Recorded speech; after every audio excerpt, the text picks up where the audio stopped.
Hi folks, Nella here with Cassie, and we have some big news. I have finally had a breakthrough in Cassie's story. I've made now 2 videos about Cassie, one asking for help with reading suggestions, which thank you for everyone who has given me some suggestions and feedback. Keep them coming. And then the second video is an incredibly long video about what I do and do not know about Cassie. And I think partially just because I put that out there.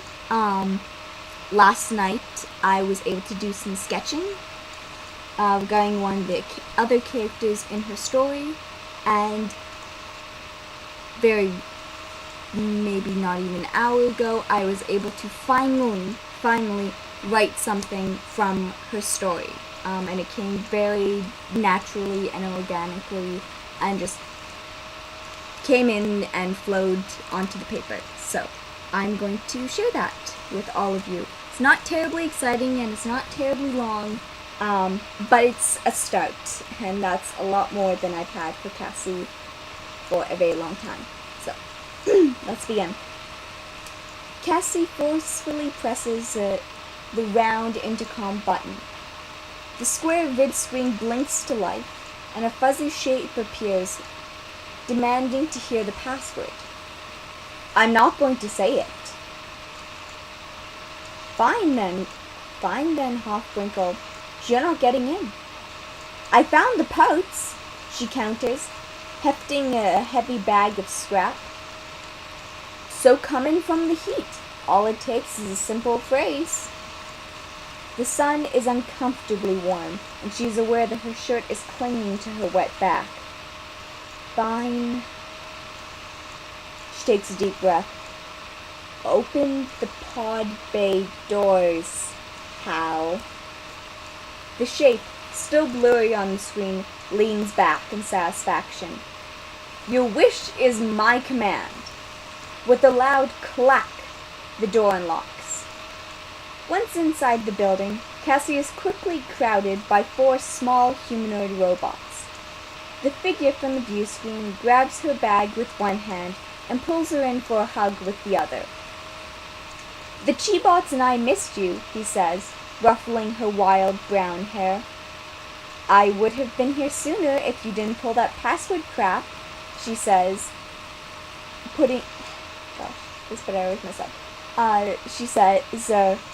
pushing her bangs out of her eyes. He shrugs. When life names you Hal, make all the jokes you can. You have a horrible sense of humor, Squirt, Cassie replies with a smile, pulling the hood off of Hal's head. Hey! How is Daisy today? Hal pauses.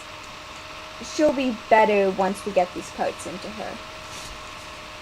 And a little bit later, we've been taking good care of Daisy. Her monitor sparkles and her plastic gleams, the Chibots Bama, Paka, Safa, and Vala announce happily.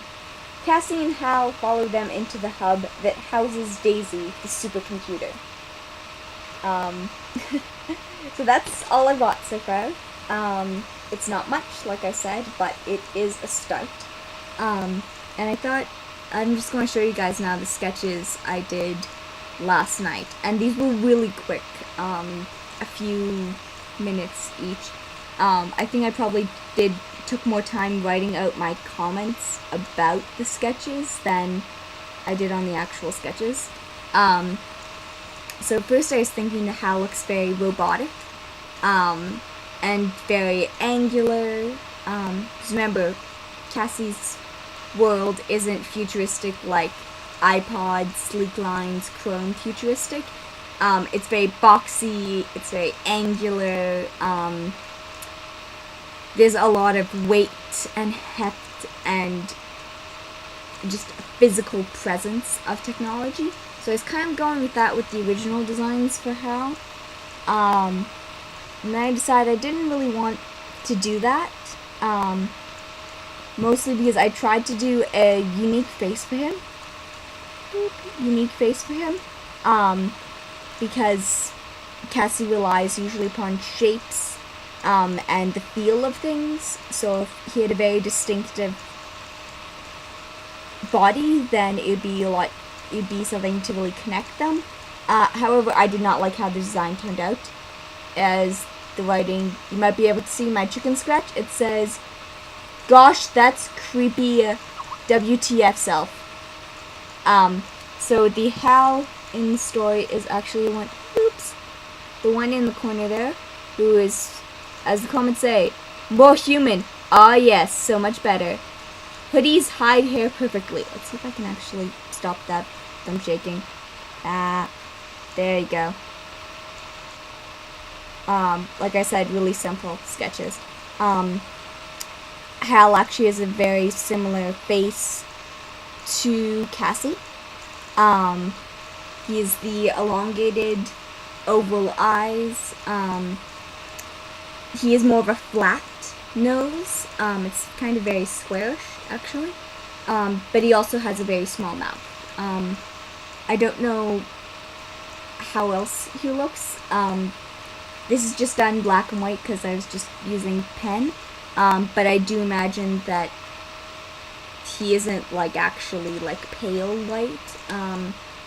He might have more of a tan or something. He's definitely not peachy.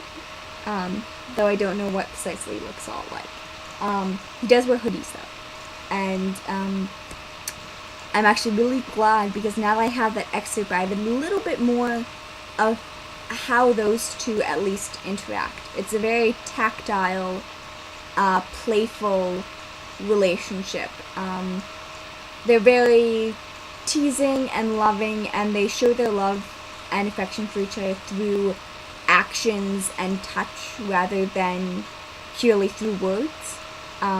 Mostly because, as I may have said in this video before, Cassie's number one sense is touch.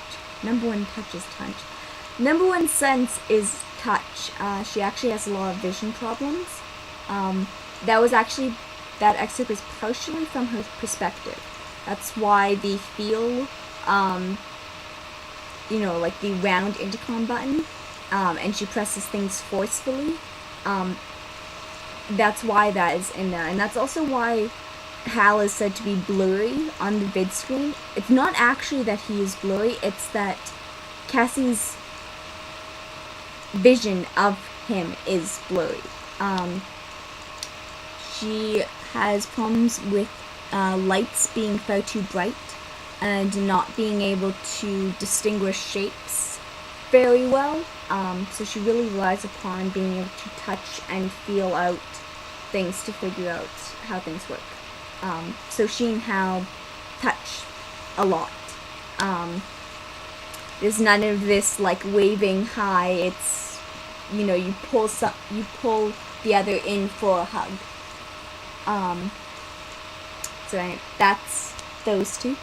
I also mentioned was Daisy the supercomputer. It's Cassie and Hal's nickname for the supercomputer is Daisy. Precise reasoning is completely unknown. They just decided that it should be called Daisy. And by now you're probably sick of seeing this. Cassie's prop here is one of Daisy's monitors, and it is one of the monitors and units that Cassie and Hal use when they're trying to modify Daisy. To what end, I don't know yet. I do know that they don't have a whole bunch of experience in this area. They aren't formally trained in it, so I don't know why they're having to do it yet. But all I know is that those two are trying to do something with the supercomputer. And last but not least are the Chibots that I mentioned. And the Chibots are these guys. They're my Nendoroids, and you can actually see them. So when it says, Cassie is surrounded by all these miniature robots, these are the little guys that it talks about. So this is Bama. This is Paka. Bala, and Safa. The hairstyle actually indicates who's who. So that's it. Bye.